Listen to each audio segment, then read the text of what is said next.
এই যে ভারতীয় ৯৫ জন মৎস্যজীবী গত অক্টোবর এবং নভেম্বর মাসে এরা ভারতীয় জলসীমানা লঙ্ঘন করে বাংলাদেশ জলসীমানায় ঢুকে পড়ে বলে একটা অভিযোগ ওঠে।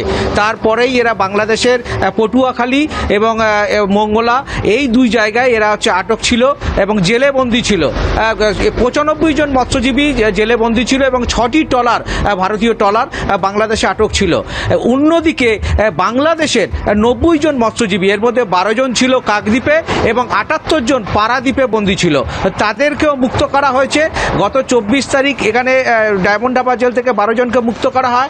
এর পাশাপাশি গত পরশু দিন বাংলাদেশ সরকার এদের বিরুদ্ধে যে ভারতীয় ৯৫ জন মৎস্যজীবী তাদের বিরুদ্ধে যে অভিযোগ ছিল সেটা প্রত্যাহার করে, মামলা প্রত্যাহার করে এবং মুক্ত করার নির্দেশ দেয়।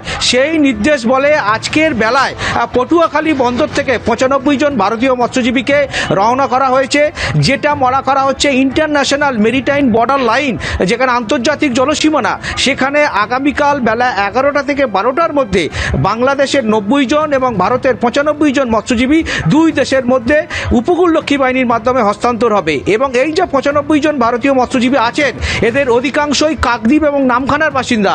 এদেরকে আগামী ৬ জানুয়ারি গঙ্গাসাগরে এদেরকে নিয়ে আসা হবে। গঙ্গাসাগরে আসছেন মুখ্যমন্ত্রী মমতা বন্দ্যোপাধ্যায়, তিনি ৬ তারিখ গঙ্গাসাগর পৌঁছবেন। প্রশাসন সূত্রে আমরা যেটা জানতে পারছি আগামী ৬ তারিখ তাদেরকে গঙ্গাসাগরে নিয়ে আসা হবে। কার্যত বলা চলে ভারত এবং বাংলাদেশের মধ্যে এই যে টানাপোড়েন চলছে বর্তমান পরিস্থিতিতে, তারই মাঝে দাঁড়িয়ে দুই দেশের এই যে মৎস্যজীবীদের মধ্যে বন্দি বিনিময় বা প্রত্যাবর্তন আগামীকাল হতে চলেছে। এর ফলে স্বস্তির নিঃশ্বাস এইখানকার যে ভারতীয় মৎস্যজীবীরা রয়েছে কাকদ্বীপ এবং নামখানা মৎস্যজীবী পরিবারে কার্যত স্বস্তির নিঃশ্বাস তাদের মধ্যে। ধন্যবাদ গৌতম।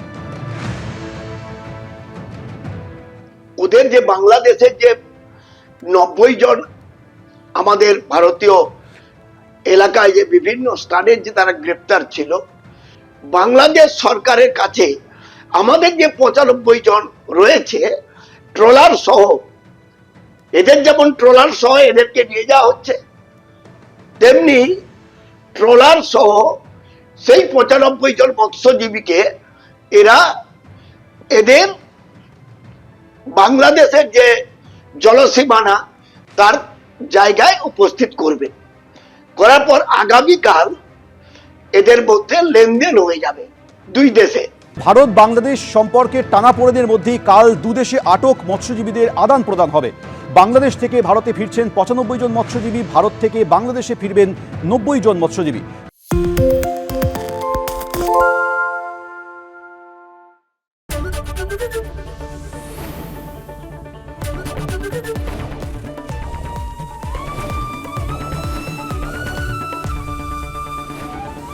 এবিপি আনন্দ, এগিয়ে থাকে, এগিয়ে রাখে।